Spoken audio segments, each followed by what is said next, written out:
Those who've beaten the odds inspire me because they convince me I can do the same.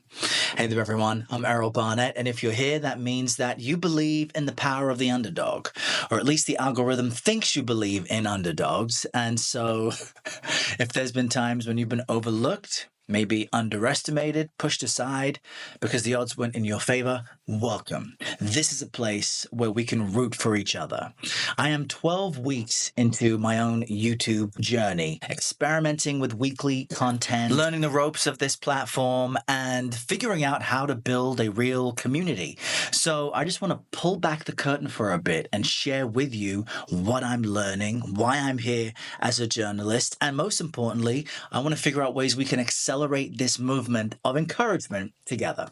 So let's start at the top. Why am I here? Well, to tell my story, to share my journey with you, the ups, the downs, what I've learned about life, and most importantly, I want to send the message that no matter where you are right now and no matter what you're up to, your journey isn't finished yet. And so my first tip is to upload what you like, and in just a moment, I will explain how my first few videos were a great example of this. But let me share some of my story. I was born and raised in England to a large and boisterous family. I remember a lot of early memories of house parties, music, great food, picnics. It was an adventure. And then everything changed. At about age 10, we moved to the US, and I just remember thinking we were stepping into the American dream I had seen personified in movies. Our neighborhood was large. Our house had a swimming pool, which to a kid from England was an absolute luxury. We were next to this neighborhood called Garden Lakes, which has these fountains in the desert that welcome you into the area. I mean, to a kid, that's like magic. But then the magic ended.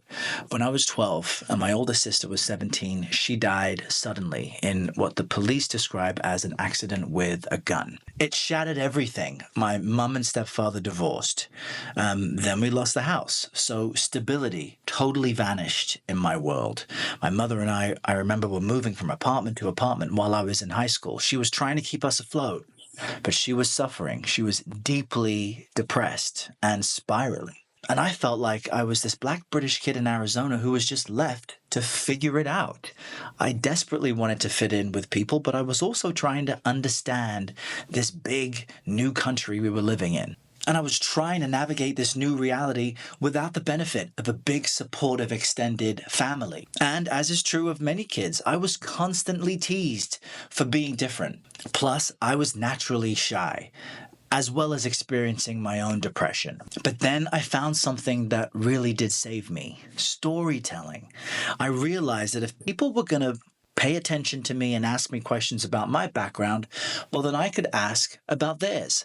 And I discovered people loved talking about themselves. I just had to be there and listen. And that, coupled with my natural curiosity, turned into what became a weekly interview show in my high school. That content became the basis for an audition tape that got me hired at a place called Channel 1 News in Los Angeles. And it wasn't just a paycheck to me, although that did help. The money I earned helped put me through college. This was a moment of validation in my life where I was made to feel that I had something useful to contribute. And so for me, that was not just a job. It was proof that I wasn't stuck in my circumstances and that I had something valuable to offer the world. Now, the paycheck I earned, that didn't hurt either. It helped me get through college. And the week after I graduated from UCLA, I was hired by CNN, then went on an adventure around the world as an anchor and correspondent. For the next 8 years, I traveled the world for CNN. I interviewed world leaders. I covered major global events. And then in 2016, CBS News called. So in the past decade or so, you've likely seen me covering some type of major event at some point, and I can tell you, no 2 days have been alike, and it's been a wild ride. But here's the thing, YouTube is a brand new platform for me. It's a new way of sharing some of the stories I've told, as well as being as transparent as possible of what that experience is like for someone. And here you can do more than just reporting. You can have engagement and real conversations with people, sharing advice, sharing knowledge, And my goal is to build community as well. So let's talk more about what I've learned. And strangely enough, I consider myself both an OG of YouTube and a complete novice. Let me explain. Back in 2007, I uploaded my first series of videos to YouTube, and it was simply snippets from my final episode at Channel 1 News after being there for 5 years.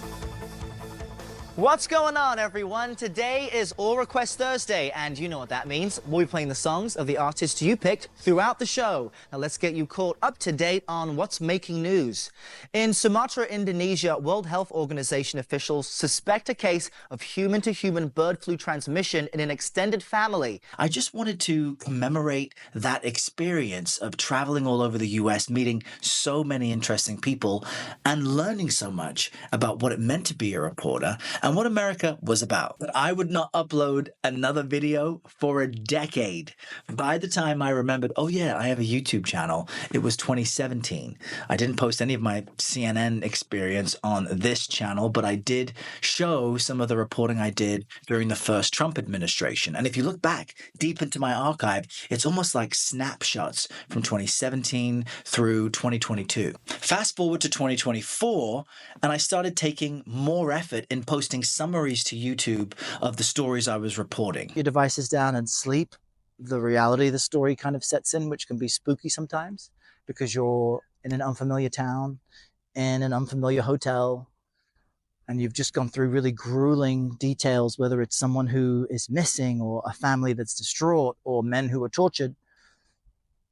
And those things kind of bounce around your mind as you go to bed. It sits with you. So I wasn't just reporting the news, but I was shaping it for this platform. Here's some of what I've learned along the way. You have to post what matters to you because, like it or not, what you post on YouTube is part of your personal journey. That final episode on Channel 1 was just something meaningful for me. And every year since, it's been so cool to look back and see that it attracted more than 10,000 views. And for people who remember what Channel 1 is, they're sharing a memory with me. We learned about the world together. The second lesson is to post consistently. For years, I was just posting sporadically when I had a report on television. But here, now this year, once I've started posting on a weekly basis, my engagement and subscriptions have jumped. Lesson 3, really try to understand your audience.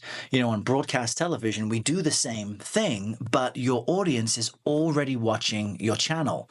When it comes to YouTube, you have to earn every single view, every single like, and your content has to pull the viewer in. It's completely different. My next piece of advice is experiment with what you post.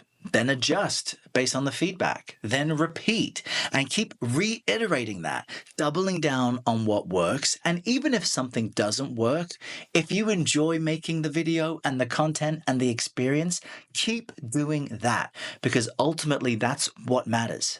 For me, it means embracing being a beginner again. Here in 2025, I've started just experimenting with different types of videos over the past 3 months. I brought you some extended interviews with the director Robert Eggers. It just seemed like a vampire and it felt real. I had never seen a Dracula that I connected with so much. With MLK III, the father said, quote, "I've seen the promised land. I may not get there with you, but I want you to know that we as a people will get to the promised land." Are we there yet? Absolutely not. I don't mean to be so blunt, but no, we are not even in the vicinity yet. The comedian Roy Wood Jr. We all loved your work on The Daily Show. After 8 years, you leave, and now we see you doing comedy specials. You got this glowing profile in the New York Times from yesterday. I'm just thankful to be alive and be working, man, because when you go around and you see what everybody else is going through in this world, to be able to have laughter as a weapon, to be able to try and just do something to make people smile, it's just a beautiful thing. I've taken you behind the scenes at the New York Stock Exchange.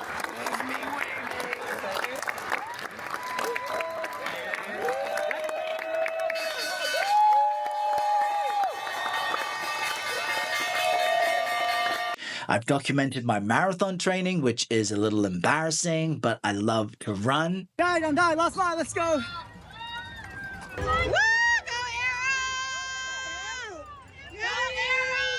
And I'll be the first to admit, I have no idea what I'm doing.